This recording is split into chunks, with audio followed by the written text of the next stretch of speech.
va démarrer. Je viens de lui dire que je l'appelais chérie. Oui, mais je le reprendrai après. Oui, j'ai compris que tu lui as dit que tu l'appelais. Alors. Attends, c'est le dernier numéro. C'est 12-21 ou 21-12 21-12.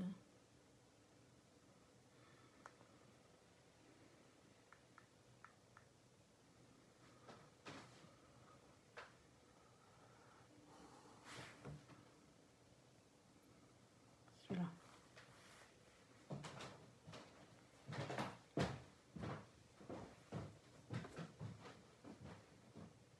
Oui, est-ce que c'est bon? Ah, qu'est-ce qu'il faut? Sur quoi il faut que je...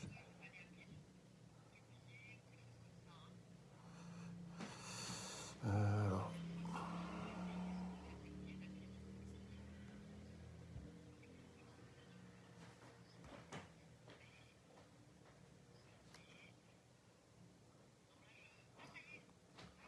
C'est bon.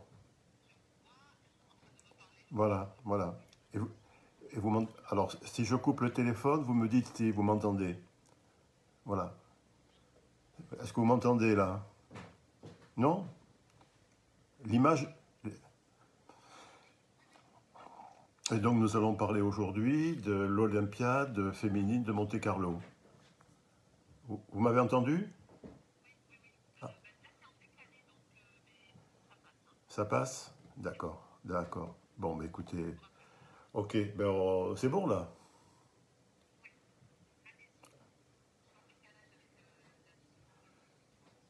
D'accord. Bon, on raccroche. Ok. Allez. Merci, à tout à l'heure.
Bien, bonjour à ceux qui sont présents. On a encore quelques minutes devant nous. Donc en attendant, je vais dire en quelques mots le sujet que nous allons aborder. Ça a été annoncé, mais ça concerne les Olympiades féminines de Monte-Carlo qui se sont déroulées en 1921. Et avec cet événement, eh bien, c'est une autre approche finalement de l'intérêt de la Côte d'Azur lorsque l'on évoque l'histoire du sport. C'est que la Côte d'Azur, donc on va aujourd'hui élargir le département des Alpes-Maritimes, on va y englober la principauté de Monaco. Cette Côte d'Azur, c'est aussi une terre d'événements sportifs. Donc il y en a eu plusieurs, et certains ont un poids particulier dans l'histoire du sport parce que ça représente un moment clé, un moment charnière. Et vous savez que depuis que l'on a commencé ces exposés, l'importance que personnellement j'accorde quand on parle d'histoire à ces ruptures, à ces dates clés qui font que un phénomène qui n'existait pas émerge, surgit, et c'est un petit peu le cas dont on va parler aujourd'hui. Donc un phénomène qui n'existait pas apparaît, ou bien un phénomène déjà existant qui subit un certain nombre d'évolutions, j'aime bien le terme de rupture, c'est-à-dire qui font que la situation n'est plus exactement la même que celle qui existait auparavant. Et déjà, pour dire un mot de l'exposé de la semaine prochaine, on aura un autre volet de cette Côte d'Azur, terre de sport, mais on parlera à ce moment-là de natation et d'un record du monde du 100 mètres nage libre, donc l'épreuve la plus... celle qui est la plus suivie, un record du monde de 100 mètres nage libre qui a été battu à Menton. Ça peut être surprenant, mais on verra justement quels sont les dessous de ce record et qu'est-ce qui a mené qu'il soit battu à Menton. Voilà, donc puisque nous serons encore en confinement la semaine prochaine.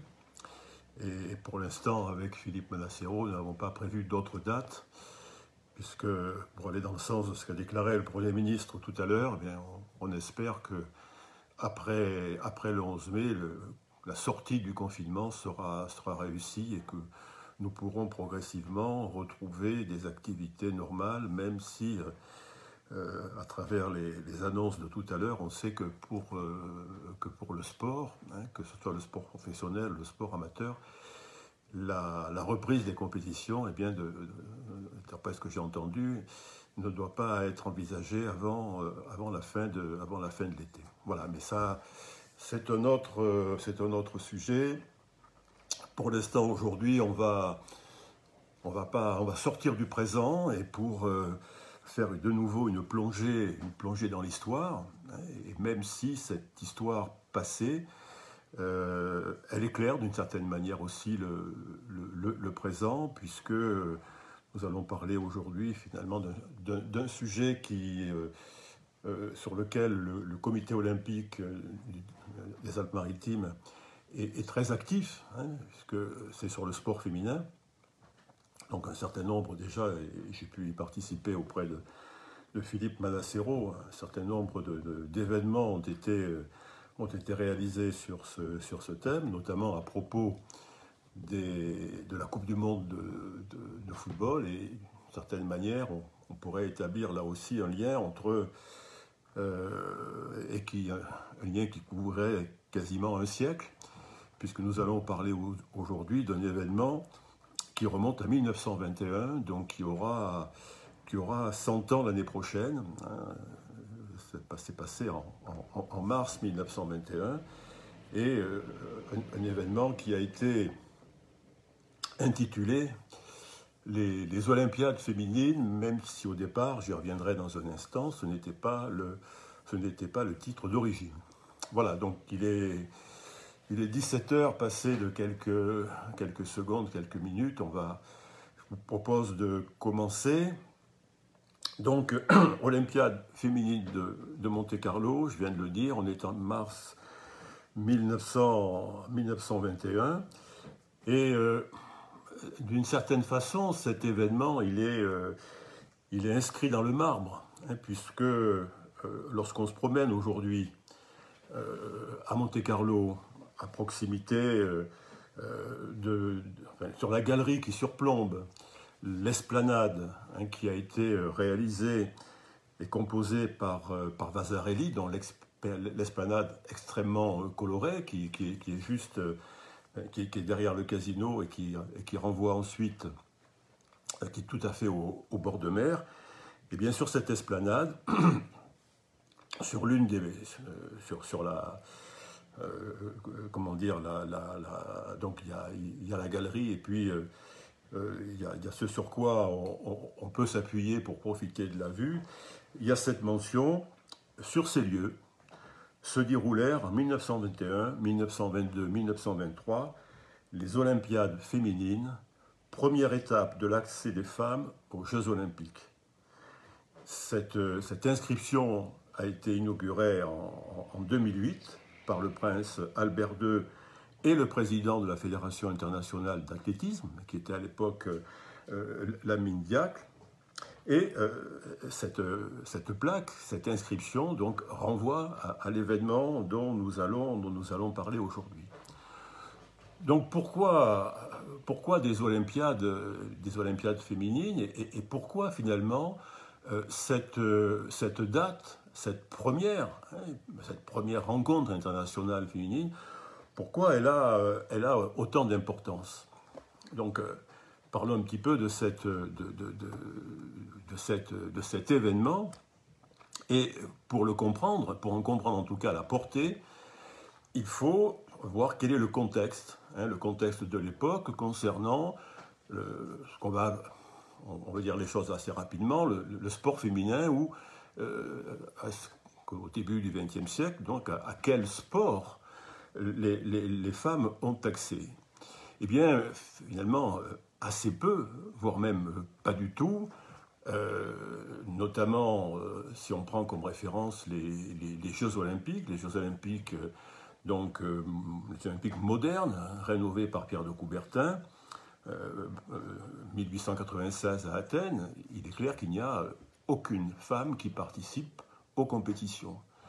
Et on pourrait dire qu'on se retrouve là avec l'héritage de l'Antiquité, puisque, vous le savez, les Jeux Olympiques du temps des Grecs, hein, cette grande période olympique, eh bien, les femmes n'étaient pas admises dans les lieux où se déroulaient les épreuves, à une exception près, hein, c'est qu'il y avait, puisque vous savez qu'il y avait les Jeux olympiques, mais il y avait aussi dans d'autres cités grecques des jeux comparables, il y avait les Jeux énéens, hein, qui eux étaient réservés aux femmes. Quand on dit jeux, en fait, c'était une seule épreuve, une course de 150 mètres et un relais.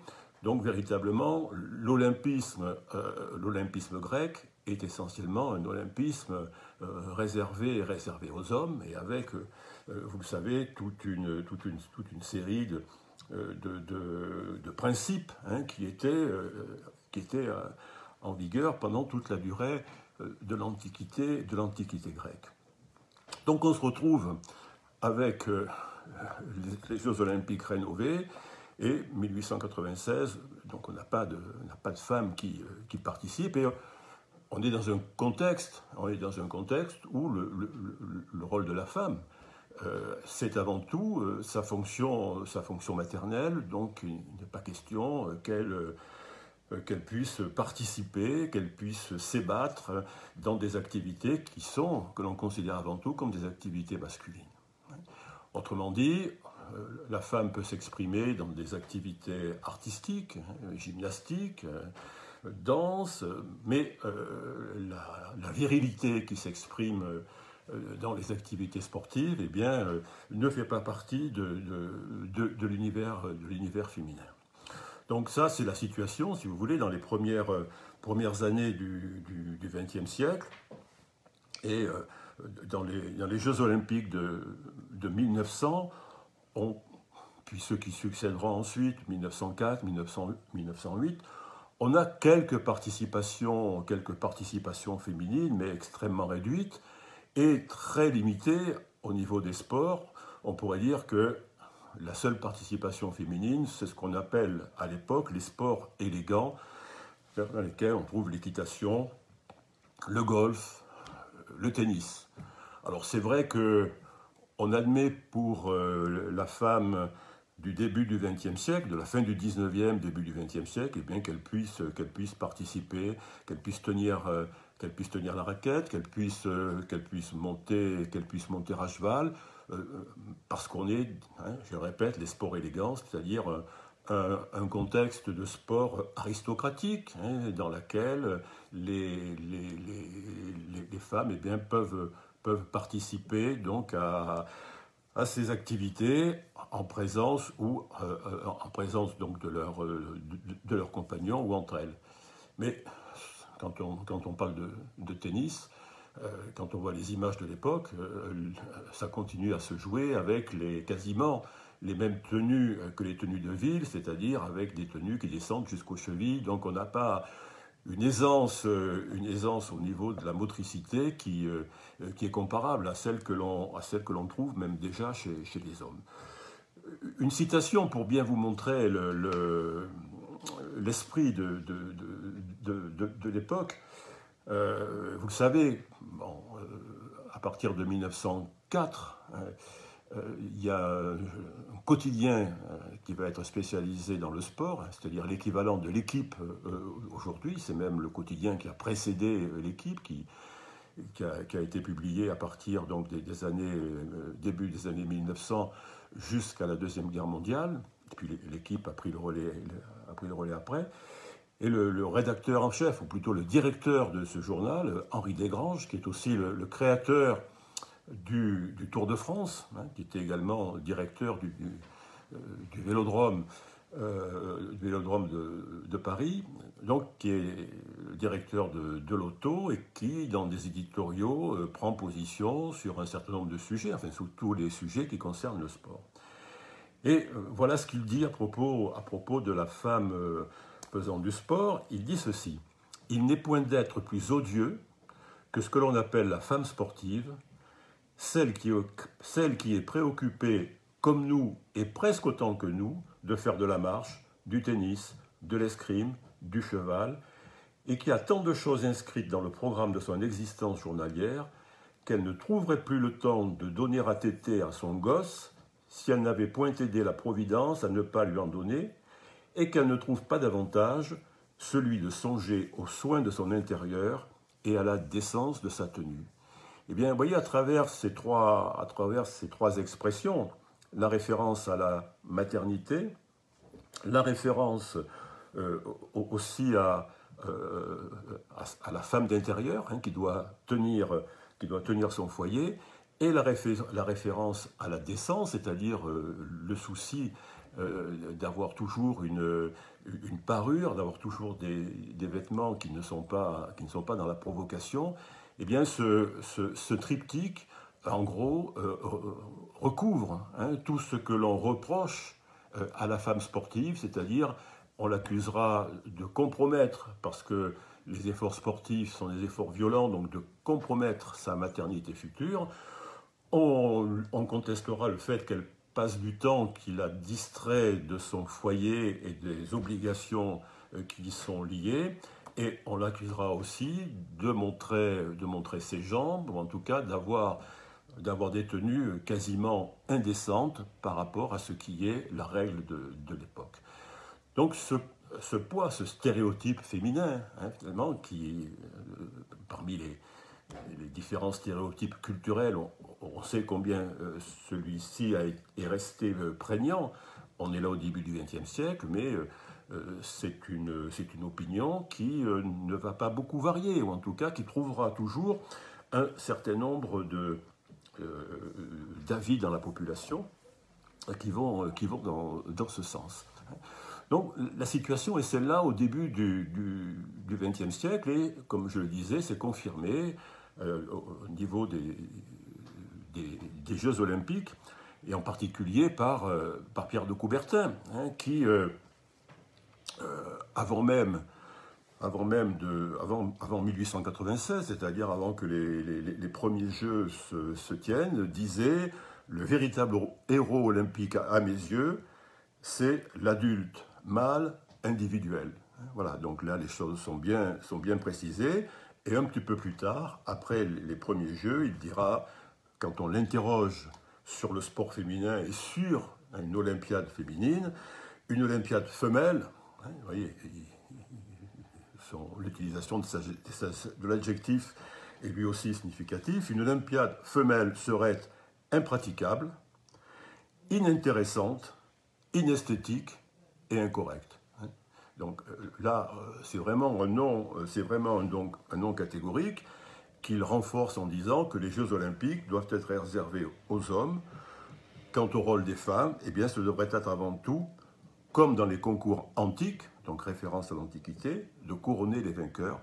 Voilà, peut-être la quatrième fonction, hein, aux trois fonctions qu'évoquait Desgranges dans son éditorial, mais la quatrième fonction, c'est d'être là pour contempler, féliciter et témoigner toute son admiration aux vainqueurs qui sont bien sûr les mâles dont parle Coubertin. Donc voilà, il faut bien considérer le poids, hein, qui existe, le poids des stéréotypes culturels à cette époque. Et il va se passer un événement important qui va contribuer à modifier ces points de vue, c'est la guerre. Hein. La Grande Guerre, la guerre de 14-18, et vous le savez, un changement de contexte, les hommes sont au front, et il faut qu'à l'arrière, il faut que la vie s'organise, et donc les femmes vont prendre des responsabilités qui étaient auparavant assurées par les hommes, donc il y a en quelque sorte une forme sinon de bascule, au moins d'un bouleversement des rôles sociaux des sexes, hein, de ce qui est imparti, de ce qui est réservé à chaque sexe, et, pour dire, le début d'une émancipation féminine. Et ce n'est pas un hasard, à mon avis, si c'est pendant cette période que l'on voit les premières initiatives, hein, je parle de la France, là, ici, mais on a des éléments comparables, notamment en Angleterre. Donc, ce n'est pas un hasard si les premières manifestations d'un sport féminin apparaissent en cette période. Et elles apparaissent notamment à travers la création des premiers clubs, c'est-à-dire que on est au début du XXe siècle, donc les sociétés, on les appelle surtout les sociétés sportives à cette époque. Les premières sociétés sportives se sont créées, vous vous en souvenez, j'ai fait allusion la semaine dernière, 1882, le Racing Club de France, 1883, le Stade français, puis progressivement d'autres clubs après, eh bien, vont naître en 1915 les premières sociétés sportives féminines. Le nom d'ailleurs indique bien, j'ai dit 1915, pardon, c'est 1912, c'est Féminasport. Hein, Féminasport, et donc à Paris bien sûr, ça sera suivi par un autre club qui s'appelle Academia, puis un club qui s'appelle En Avant, donc pendant cette même série d'années. Et d'ailleurs, progressivement après, quand le mouvement va prendre un peu plus d'ampleur, on aura d'autres Femina Clubs qui se créeront en province. Et par exemple, j'évoquais la semaine dernière à propos du basket le club de Nice Sport. Au départ, les filles de Nice Sport, ça s'appelle Femina Nice Sport. Hein. De même que à Marseille, le SMUC s'appelle la section féminine du SMUC s'appelle Stade Marseillais Femina University Club. Hein. Donc, soit des clubs strictement féminins, soit des sections féminines de clubs, de sociétés sportives existantes. Donc voilà, ce mouvement se met en place un peu timidement, mais pas plus vite qu'avait progressé le sport masculin, avec quand même une différence de taille, c'est que les premiers clubs sportifs masculins sont nés par l'initiative de lycéens parisiens, c'est-à-dire de jeunes gens appartenant aux classes aisées de la société. Donc, faisant des études, etc. Le recrutement dans les clubs féminins sera plutôt, ne sera pas l'élite sociale, mais on va dire plutôt le milieu des employés, ouvriers, etc. Donc il y a au départ aussi déjà une première distinction qui me paraît important de noter. Et va prendre de l'importance à ce moment-là une personnalité qui s'appelle Alice Mia. Alice Mia est une jeune femme, elle est née en 1884 à Nantes, et elle a effectué un séjour en Angleterre, où elle a d'ailleurs rencontré son mari, qui se trouve être aussi originaire de Nantes. Et donc en Angleterre, ça lui permet d'une part de s'ouvrir un petit peu de voir d'autres réalités que la réalité nantaise, française, et puis aussi de vivre directement l'effervescence qu'il y a autour du sport, même si le sport est présent en France depuis la fin du XIXe siècle. C'est bien sûr en Angleterre, qui est son berceau, que les choses ont pris le plus d'importance. Donc elle est dans ce bain culturel très, très favorable, et malheureusement elle perd son mari en 1908, donc elle revient en France, et elle va évidemment participer à ce mouvement d'émergence du sport féminin. Elle va être une adhérente de Femina Sport, dont elle prendra la présidence en 1915. La guerre a commencé, mais le sport féminin continue son chemin. Donc elle est présidente de Femina Sport, et dès lors que alors à la fois bien sûr des activités au sein du club, mais on commence aussi à organiser, dès lors que le nombre de clubs est en train d'augmenter, d'organiser des compétitions, en particulier de football. On a du football féminin dès le début du siècle, des championnats d'athlétisme aussi qui ont lieu. Donc on a un sport féminin qui se développe et qui va suivre aussi le même cheminement que le sport masculin, c'est-à-dire que lorsque l'effectif des clubs est important et qu'on éprouve le besoin d'organiser des compétitions, eh bien il faut créer une fédération.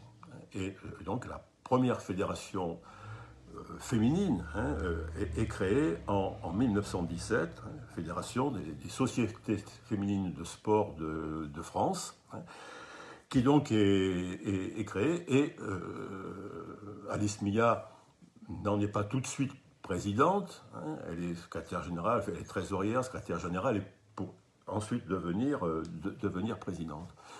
Donc on a cette montée, et tout de suite, ce qu'exprime Alice Mia, ce qui sera son engagement politique, c'est-à-dire qu'elle va militer pour un sport féminin, mais pour un sport féminin qui demande l'égalité avec le sport masculin, et ça se traduit en particulier chez elle en 1919, où elle demande que les femmes puissent participer aux Jeux Olympiques, puisqu'on est sorti de la guerre. Donc les Jeux Olympiques vont avoir lieu à Anvers en 1920. Elle demande donc que les femmes puissent y participer, et notamment participer aux compétitions d'athlétisme. Refus sans appel du Comité international olympique, donc qui est encore à ce moment-là présidé par Coubertin. Et, comment dire, alors évidemment, ça provoque une déception chez Alice Mia, mais pas un découragement. Et en tout cas, cette idée de sport féminin, elle commence à diffuser. Et elle va diffuser jusqu'à Monte-Carlo, jusqu'à Monaco. Et donc là, je parlais du contexte à propos du sport féminin. L'autre élément sur ces Olympiades, c'est finalement pourquoi Monaco? Eh bien, sans doute qu'à Monaco, il y a plusieurs acteurs qui vont jouer un rôle important. C'est d'abord le prince Albert Ier qui est favorable à l'évolution, hein, qui est porteur d'idées assez novatrices, assez généreuses, et qui donc va être quelqu'un qui va appuyer l'idée de cette manifestation. Et puis à Monaco, il y a la Société des Bains de Mer et l'International Sporting Club, et à la tête de ces deux entités, il y a un homme qui est aussi un visionnaire qui s'appelle Camille Blanc.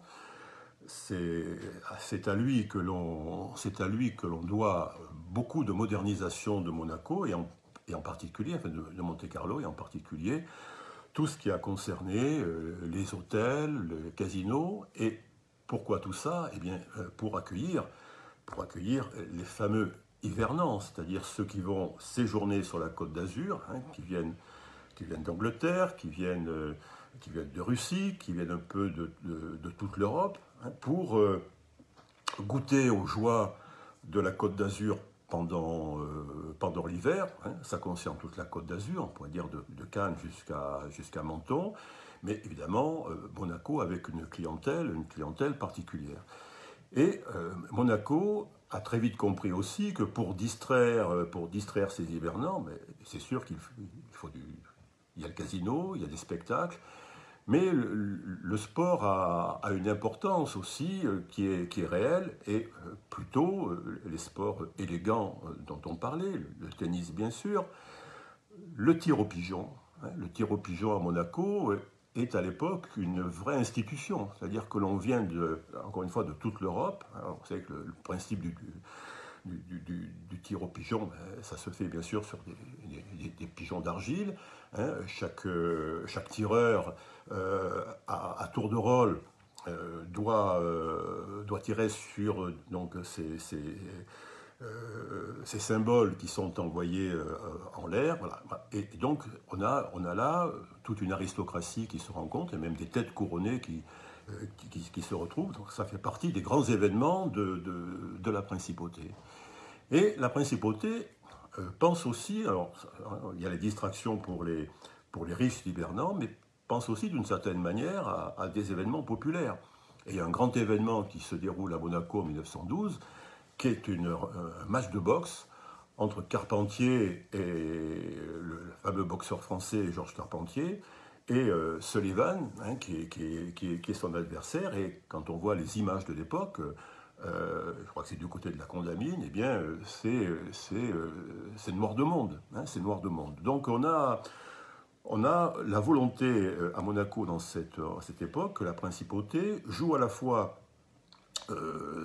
ce rôle, hein, qui concerne son public d'hivernants, mais soit un petit peu aussi en avance sur son temps. Et donc quand germe cette idée des Olympiades féminines, eh bien c'est presque tout naturellement que Monaco va les organiser. Alors que, j'y viendrai dans un instant, par exemple, il n'y a pas de stade. Et on va voir tout à l'heure comment on va transformer ce fameux tir au pigeon pour en faire un stade d'athlétisme pour que se déroulent ces épreuves. Donc, l'avantage aussi d'avoir un homme comme Camille Blanc aux commandes de cet événement, c'est qu'évidemment, il y a une surface relationnelle importante, tout un réseau de connaissances, et en particulier au niveau de la presse. Et puisque c'est aussi une condition pour que l'événement bénéficie d'une audience, pour que l'on en parle, et plus on parlera de l'événement, plus on parlera de Monaco, plus on parlera donc de l'image, hein, plus ça confortera l'image que veut donner la principauté. Et donc, parmi ces relations au niveau de la presse, il va trouver un journal qui s'appelle l'Écho des sports. J'ai évoqué tout à l'heure l'Auto, mais on est dans une période où il y a une abondante presse spécialisée. Et outre l'auto, ce journal, l'Écho des sports, fait partie aussi de ceux qui ont un lectorat important. Et on retrouve aux commandes de cet événement, je vais dire aux commandes techniques de cet événement, deux éminents journalistes de l'Écho des sports, Robert Coquel, qui est le commissaire général, et Marcel Delabre, dont on aura l'occasion de reparler tout à l'heure, qui est le directeur technique de l'événement, et c'est lui qui va donner le nom d'Olympiade, puisque au départ, il s'agit d'un premier meeting international d'éducation féminine et de sport féminin. Voilà le titre officiel, si vous voulez, qui a été donné. Et très vite, et d'ailleurs lorsqu'on lit dans la presse de l'époque des articles sur cet événement, eh bien, ce titre, qui est finalement très administratif, il est très vite transformé en Olympiade féminine. Et donc, on va bien sûr dire que ce sont les premières Olympiades féminines. Delabre dira aussi ce sont les Olympiades de la grâce. Il ira même jusqu'à dire le mont Olympe est transféré sur la Côte d'Azur. Vous voyez, le souci vraiment de créer autour de cet événement tous les rapprochements possibles avec les Jeux Olympiques. Je rappelle qu'on est en 1921 et qu'il n'y a eu que six Olympiades jusqu'alors. Mais l'idée olympique commence quand même à non seulement pénétrer, mais à avoir une certaine répercussion. Alors, là, il y a une zone d'ombre, puisque l'initiative, j'ai beaucoup parlé tout à l'heure d'Alice Millat, de la Fédération sportive féminine, mais Alice Millat et la Fédération ne figurent pas parmi les organisateurs officiels. La Fédération a quand même joué un rôle, puisqu'elle a organisé, plutôt on va dire, elle a parrainé et accompagné les participantes françaises, qui sont 45, je reviendrai tout à l'heure sur les autres participantes, mais ça reste quand même une initiative monégasque, une initiative de Monte-Carlo. Donc autrement dit, on n'est pas sur une organisation fédérale, mais la fédération, et Alice Millat s'y raccroche, mais n'est pas à l'origine. Je crois que l'origine est bien portée par le Prince et par Camille Blanc, donc le souci, à la fois, je le disais, de promouvoir des idées en avance sur leur temps et de promouvoir la principauté. Alors c'est quand même un événement qui, sur le plan quantitatif, a un certain relief, puisque 5 pays participent. Donc il y a bien sûr la France, mais il y a l'Angleterre également, il y a l'Italie, la Norvège, la Suisse, et on estime, puisque comme toujours à l'époque, la comptabilité le recueil de nombres, on concerne le public et on a des chiffres variables, mais on peut dire que l'on est à peu près entre 200 ou 300 participantes. Vous voyez, les Françaises sont 45. On est vraisemblablement autour de cette jauge, et pour un programme assez important, puisque les compétitions se déroulent sur 6 jours, avec... alors, vous voyez, ce qui est intéressant, c'est que les compétitions, elles comportent un volet sportif, certes, mais également des démonstrations de danse, de gymnastique rythmique. C'est-à-dire comme si on avait voulu équilibrer les choses, c'est-à-dire mettre en avant le sport féminin, mais éviter d'être accusé par tous ceux qui en sont les opposants, eh bien de délaisser les activités qui sont liées aux valeurs féminines, qui bien sûr ne sont pas à ce moment-là des valeurs viriles. Donc éviter que l'événement ne tombe pas sous le coup d'un reproche de virilisation excessive de la femme. Donc les démonstrations de danse en tunique, enfin, il y a des images magnifiques sur ces évolutions, sont là donc pour contrebalancer un programme sportif qui est un programme omnisport, même si l'athlétisme s'y taille la part la plus importante, 8 épreuves d'athlétisme, des courses de vitesse, 60 mètres, 250 mètres, mais aussi en 800 mètres. Et on sait que une des questions qui sera d'ailleurs redondante, même quand le sport féminin aura acquis le droit de citer, c'est est-ce qu'un effort prolongé, à l'époque le 800 mètres en est un, est-ce qu'il est compatible avec la physiologie et puis aussi compte tenu des stéréotypes féminins. Donc à la fois des courses de vitesse, 800 mètres, une course de haie, soit en hauteur, soit en longueur, lancer du poids, lancer de javelot, de relais. Vous voyez, donc un programme assez complet, reposant sur 8 épreuves, et puis s'y ajoute du basket, du hockey sur gazon, et puis un sport que l'on ne connaît plus maintenant, qui s'appelle le push-ball. C'est un énorme ballon, 1,80 m de diamètre, une vingtaine de kilos, et les deux équipes doivent soit le porter, ce qui paraît quand même difficile, soit le pousser vers l'embut de l'autre équipe. Voilà, ça s'appelle le push-ball, et c'est donc un des sports que l'on trouve à ce moment-là. Voilà. Et puis, bien sûr, nous sommes à Monaco, nous sommes en principauté, et donc tout événement doit être un événement prestigieux.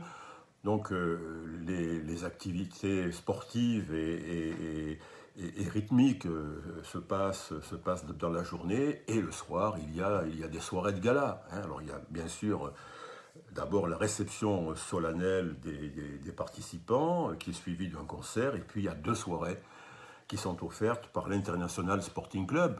Le Sporting Club est resté encore, et reste toujours présent à Monaco, et qui montre au passage que j'évoquais le cadre prestigieux, mais toute l'importance que la principauté donne à cet événement. C'est pas un événement qui se déroule dans un coin, non, il est célébré un peu à la manière des grands événements qui s'y déroulent.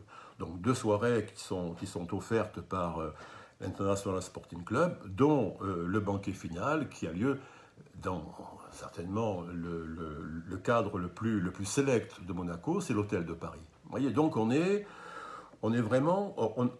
s'attache à donner beaucoup d'importance et notamment de prestige à cet événement, et ça c'est confirmé aussi quand on regarde la presse de l'époque. Vous savez, dans la presse du début du XXe siècle, lorsqu'il y a un événement important, on s'attache, quand on en fait le compte-rendu dans le journal, à donner la liste des personnalités, des hautes personnalités qui sont présentes à l'événement. Eh bien, on fait la même chose pour chaque journée de ces Olympiades, et là encore, on trouve bien sûr des gens importants, membres de l'aristocratie ou parmi ces hivernants qui sont des financiers, des chefs d'entreprise, etc. Et le cadre dans tout ça. Et le cadre, eh bien, comme je le disais tout à l'heure, il n'y a pas de stade à l'époque à Monaco, et pourtant, vous voyez, il faut faire du basket, il faut faire surtout de l'athlétisme, et puis ce fameux push-ball. Eh bien, on va transformer le tir au pigeon. Le tir au pigeon, on va le transformer en stade miniature, comme on dit. Je parlais tout à l'heure du tir au pigeon en disant que c'est un des lieux, à l'époque, un des lieux les plus emblématiques de la principauté, ne serait-ce que par les gens qui le fréquentent pour ces fameuses compétitions de tir. Et l'avantage, c'est que donc c'est derrière le casino, sur un vaste espace, puisqu'il faut quand même de la distance pour le tir, donc un vaste espace qui est gazonné. Et cet espace gazonné, eh bien, on va le transformer, on va tracer des limites, on va faire courir, on va faire sauter, donc on va installer de sautoirs en longueur, sautoirs en hauteur, et puis l'équivalent d'une piste. Donc on a cette transformation d'un lieu d'un lieu assez ancien d'ailleurs, il est emblématique, mais il est aussi ancien, puisque le tir au pigeon date de 1872.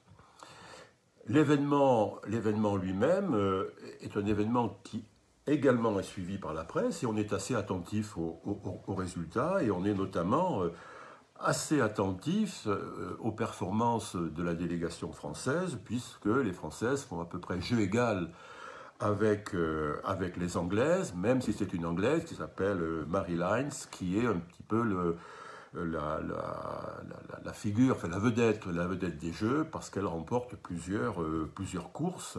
Je crois même qu'elle remporte le saut en longueur, mais les Françaises peuvent se consoler en disant que la meilleure athlète française, celle qui a remporté des titres lors du premier championnat de France féminin, dont je parlais tout à l'heure, qui a eu lieu en 1917, donc qui s'appelle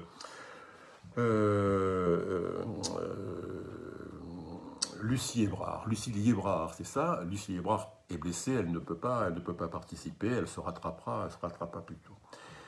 Mais surtout, avec toute l'importance que la principauté a donnée à cet événement, le public a été au rendez-vous.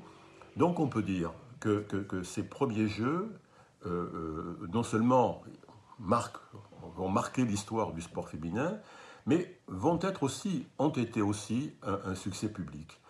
Et vraisemblablement, donc il faudrait avoir des confirmations là-dessus, mais on peut faire l'hypothèse que ça a facilité ou ça a favorisé chez Alice Mia, même si je répète, elle n'est pas organisatrice, la Fédération sportive féminine française n'est pas organisatrice de ces Jeux, mais vraisemblablement ce succès, la participation étrangère aussi, n'est pas pour rien dans la décision qu'elle prend et à laquelle elle aboutit, de créer la même année en 1921, non pas en mars, mars c'est le moment où ont eu lieu ces Olympiades, mais à la fin de l'année 1921, en octobre, création d'une fédération internationale de sport féminin, dont Alice Mia sera la présidente.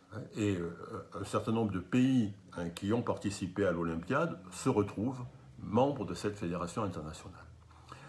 Donc vous voyez, on a, au terme de cette année 21, on pourrait dire qu'on a fait un grand pas en avant, à la fois grâce aux Jeux, et puis aussi avec la création donc, de cette fédération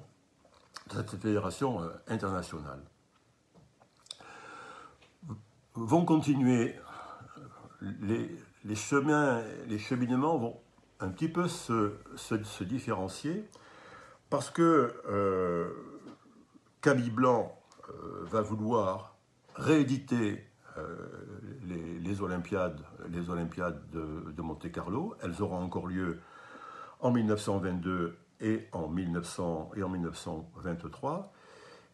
De son côté, même si elle va s'intéresser à la question, et elle va même si Alice Mia va même être un peu plus présente dans l'organisation des Olympiades de 1922, elle est aussi sur un autre front. C'est-à-dire que 1921, elle est donc à la tête de cette fédération internationale, et sa première demande, c'est d'intégrer, enfin, de rééditer la demande qu'elle a formulée au CIO pour que les femmes soient admises à participer aux compétitions d'athlétisme. Vous voyez, c'est l'athlétisme, le sport qui est déjà à l'époque, au niveau des Jeux Olympiques, le sport phare, enfin en tout cas celui qui permet véritablement de mesurer une représentativité.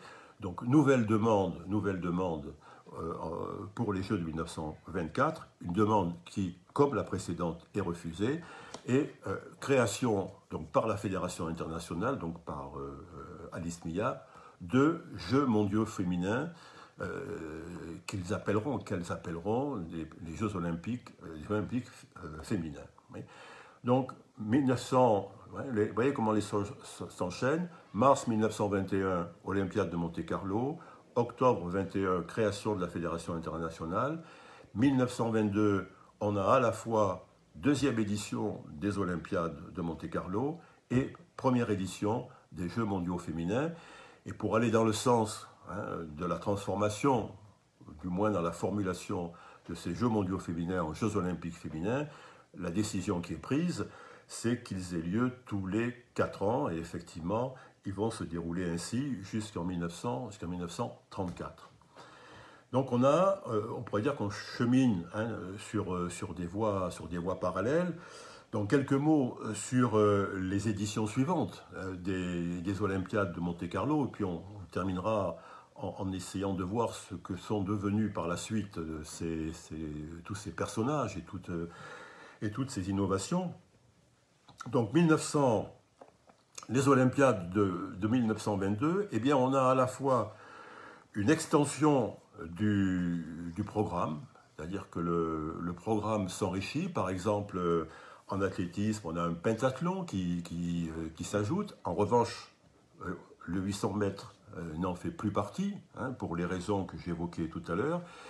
Et s'ajoutent à ce programme des épreuves de natation, qui ont d'ailleurs lieu dans le port de Monaco. Alors, c'est intéressant, la natation, parce que c'est le seul sport dans lequel il y a eu très tôt, dès 1912, la décision prise de faire participer les femmes dans les mêmes compétitions que les hommes.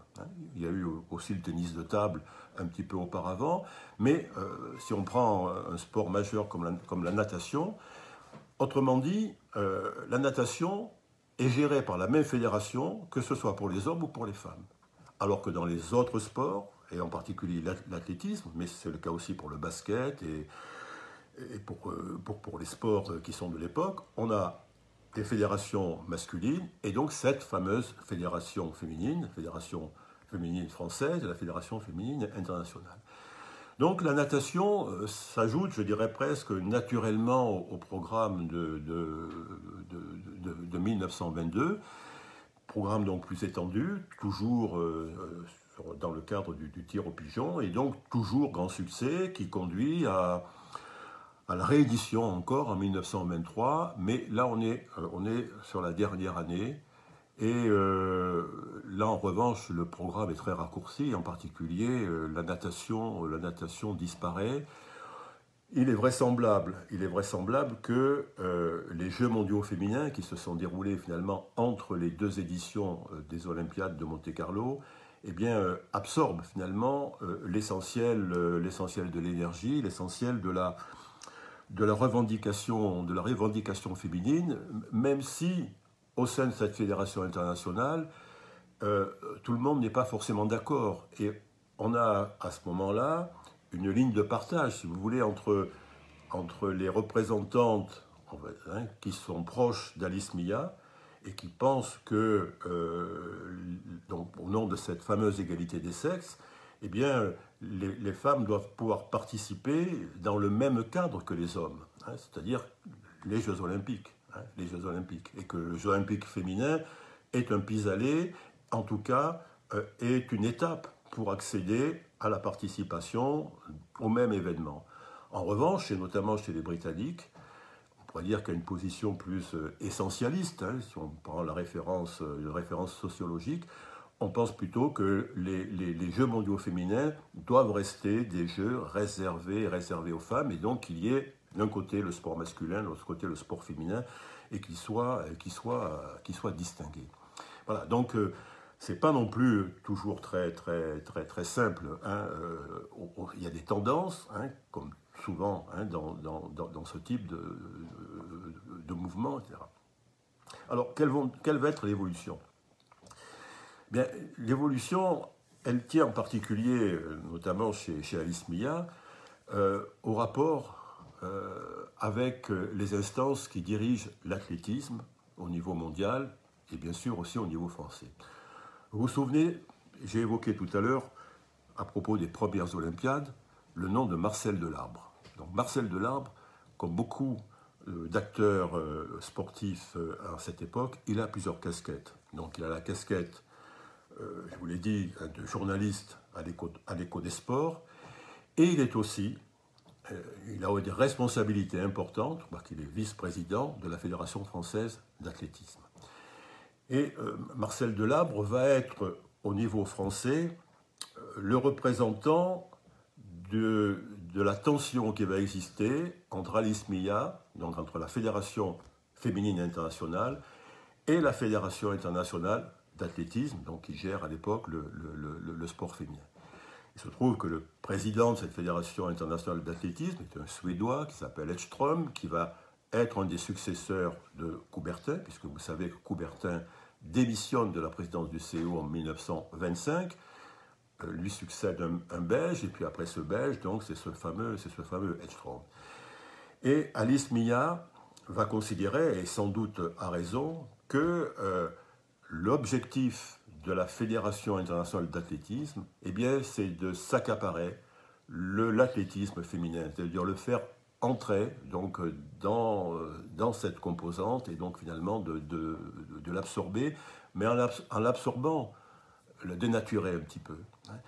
Et c'est ce qui se passe à propos des Jeux Olympiques de 1928, qui ont lieu à Amsterdam. Donc on a parlé d'Anvers, on a parlé de Paris. 1928, la Fédération internationale d'athlétisme accepte, je pourrais plutôt dire concède la participation des femmes aux épreuves d'athlétisme des Jeux Olympiques, mais presque du bout des lèvres. C'est-à-dire qu'alors qu'il y a dans les Jeux mondiaux féminins, c'est-à-dire la compétition organisée par la Fédération internationale féminine, il y a 13 épreuves d'athlétisme, eh bien, on va en proposer seulement 5 aux Jeux Olympiques d'Amsterdam. Donc, si vous voulez, pour Alice Milla, le compte n'y est pas, et même si aujourd'hui, quand on fait cette histoire, on considère que 1928, c'est la date à laquelle le sport féminin a droit de citer, c'est-à-dire que le CIO, enfin, est sorti de ces blocages et accepte la participation des femmes aux Jeux Olympiques. Puisque, vous savez, pour que les femmes puissent participer aux Jeux Olympiques, c'est une décision du CIO, mais elle est bien sûr précédée par l'acceptation de la fédération sportive concernée. Donc, victoire pour certains, étape déterminante pour cela, mais vraisemblablement une déception pour Alice Milla, parce que qu'est-ce qui va se passer? Forcément, on considérera que les femmes ayant été admises aux Jeux Olympiques, eh bien, c'est plus la peine maintenant de soutenir le mouvement qui était le mouvement revendicatif. Donc toutes les subventions qui pouvaient aller à la Fédération nationale en France ou à la Fédération internationale sur le plan mondial, eh bien, toutes ces aides, tout ce soutien vont progressivement se réduire, se diminuer. Et d'ailleurs, Alice Milla démissionnera de ses mandats après les Jeux mondiaux féminins de 1934, qui sont pourtant un succès populaire. Et donc cette fédération n'existera plus. Et vous vous souvenez, on l'avait évoqué la semaine dernière à propos du basket, 1936, c'est le moment où un certain nombre de sports qui auparavant étaient gérés par la Fédération sportive féminine nationale, eh bien, vont intégrer les fédérations unisport qui jusqu'alors géraient le sport masculin. En même temps, cette fin des années 30, vous voyez, on a eu une progression des idées d'émancipation féminine à la sortie de la guerre. Donc cette période des années folles, on pourrait dire, où beaucoup de choses ont évolué, beaucoup de libérations se sont faites. Eh bien, on passe aux années 30 avec une forme de reflux. Les idéologies qui se développent en Allemagne comme en Italie ne sont pas totalement étrangères à cela, mais on a un recul et on en revient aux positions plus conservatistes concernant le statut de la femme, telles que celles que j'évoquais au début, et ça sera manifestement mis en valeur, si je puis dire, par le régime de Vichy, où la fonction de mère au foyer sera revendiquée à l'époque, et il faudra attendre les années 60 pour voir que de nouveau reparte cette émancipation féminine. Ça sera une longue route, puisque On est arrivé à peu près maintenant à l'égalité, c'est-à-dire que les femmes pratiquent, et notamment en compétition, et notamment aux Jeux Olympiques ou aux Championnats du monde d'athlétisme, pratiquent la plupart, pour ne pas dire toutes, les disciplines qui étaient auparavant réservées aux hommes. Je crois que les dernières conquêtes, ça va concerner le lancer du marteau, mais tout ça a été très progressif. Hein. Et vous voyez, je parlais tout à l'heure de la question du 800 mètres, hein, du spectacle qu'ont pu donner certaines concurrentes non préparées, évidemment s'effondrant à l'arrivée.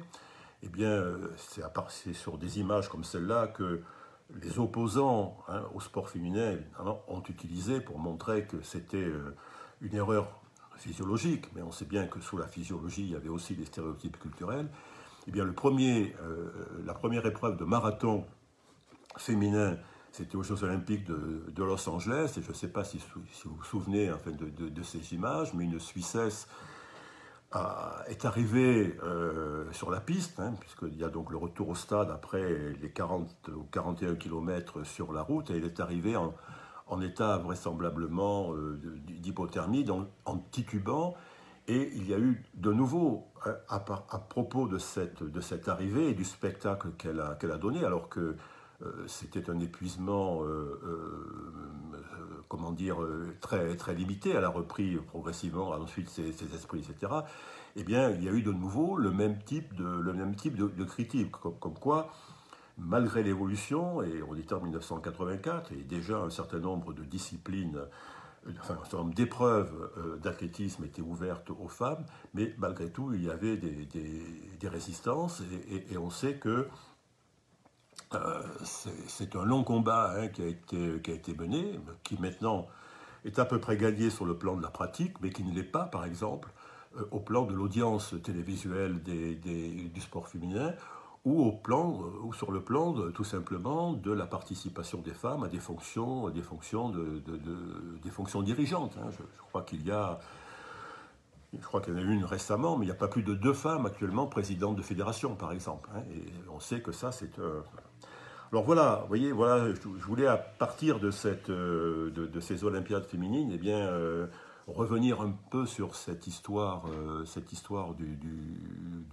sport, du sport féminin. Longtemps, et je parlais tout à l'heure de 1984, les Jeux de Los Angeles, mais vous voyez, jusqu'en 1980, le pourcentage de femmes participant aux Jeux Olympiques par rapport au pourcentage global, par rapport au total de participants, ben, ça ne dépassait pas les 15%. Hein. Et donc depuis 1980-84, ces pourcentages ont évolué. On n'est pas encore totalement à 50-50, même si, je vous dis, la plupart des disciplines sont maintenant ouvertes aux pratiquantes féminines. Mais ça a été très long. Alors évidemment, 15%, c'était déjà beaucoup plus que les Jeux de 1900, 1904, 1908, où là, on était à peine sur 1 ou 2%, et sur les sports élégants que j'évoquais tout à l'heure. Alors, ce qui était intéressant dans cette histoire, et je terminerai là-dessus, c'est que on a ce sport féminin qui est d'une certaine manière qui est minoré, mais on a aussi, dans les années 20, on a Suzanne Lenglen. Hein, et Suzanne Lenglen qui, on dirait maintenant, qui est une icône du sport, et pas seulement une icône du sport féminin. On l'appelait la diva du tennis, c'est-à-dire personnage avec un palmarès extraordinaire. Hein. Quand on parle de son palmarès, on évoque le nombre de titres à Roland-Garros, à Wimbledon, mais c'est aussi la reine des Jeux d'Anvers. Hein. À Anvers, Suzanne Lenglen, elle est à la fois médaille d'or du simple dame, et elle est aussi médaille d'or du double mixte. Hein. Oui. Et Suzanne Lenglen, alors c'est aussi une manière de terminer pour revenir sur la Côte d'Azur, mais c'est en 1926, ce match qui est resté dans les mémoires, où elle est opposée à une Américaine, Helen Willis, et un match qui attire un public en à la fois enthousiastes, mais en nombre, puisqu'on vient même, on vient même des États-Unis hein, pour assister à ce match qui a lieu sur le cours de l'hôtel Carlton à Cannes, et il fait partie des légendes au-delà du sport azuréen, des légendes nationales.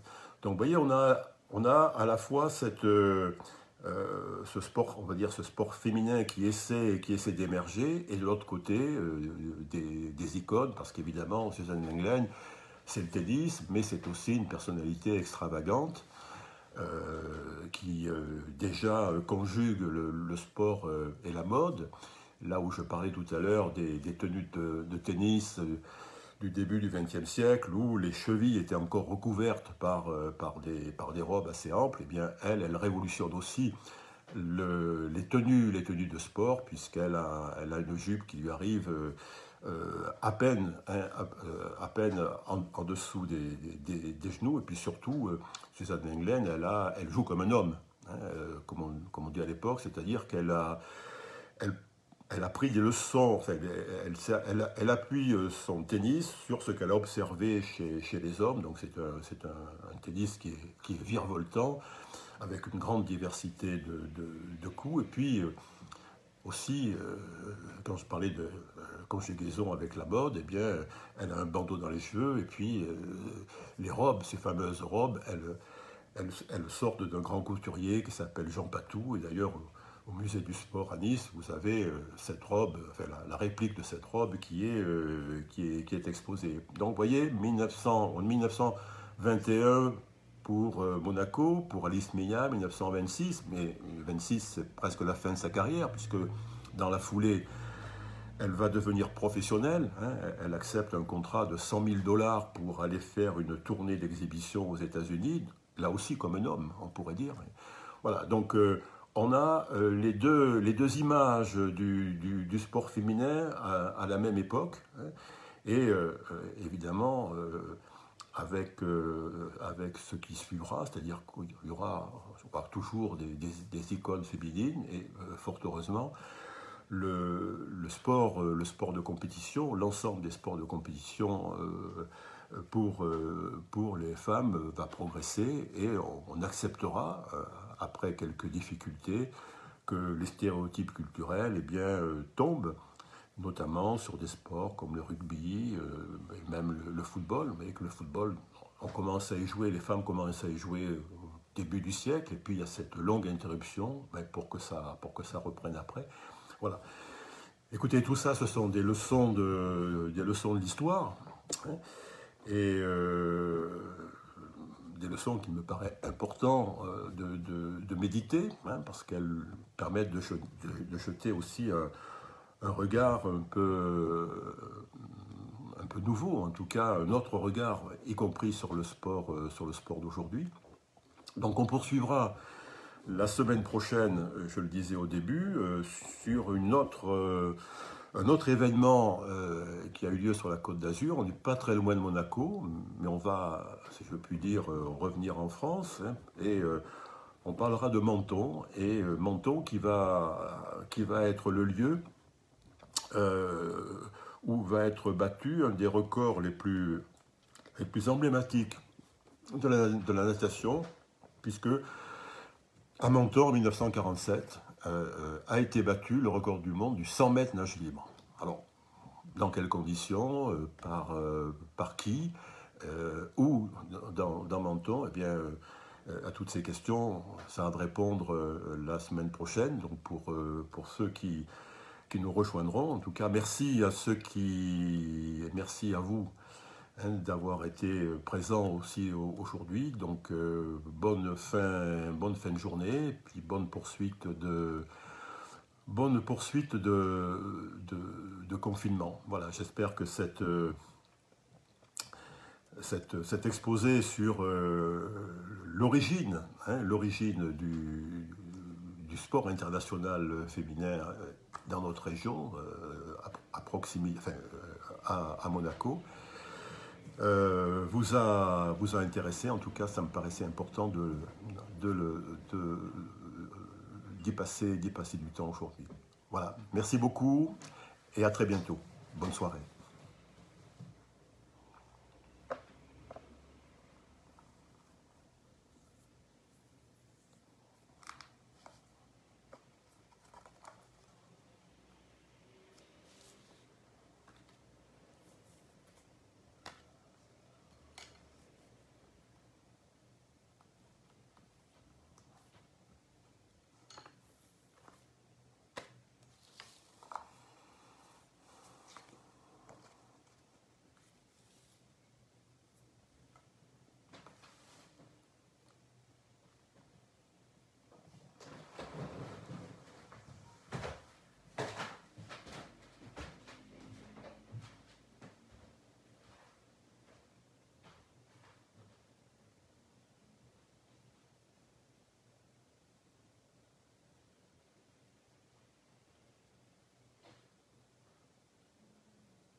Oui.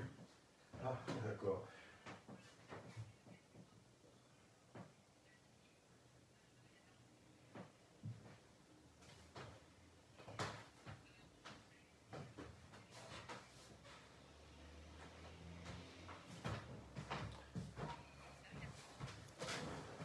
Alors j'appuie sur terminer là.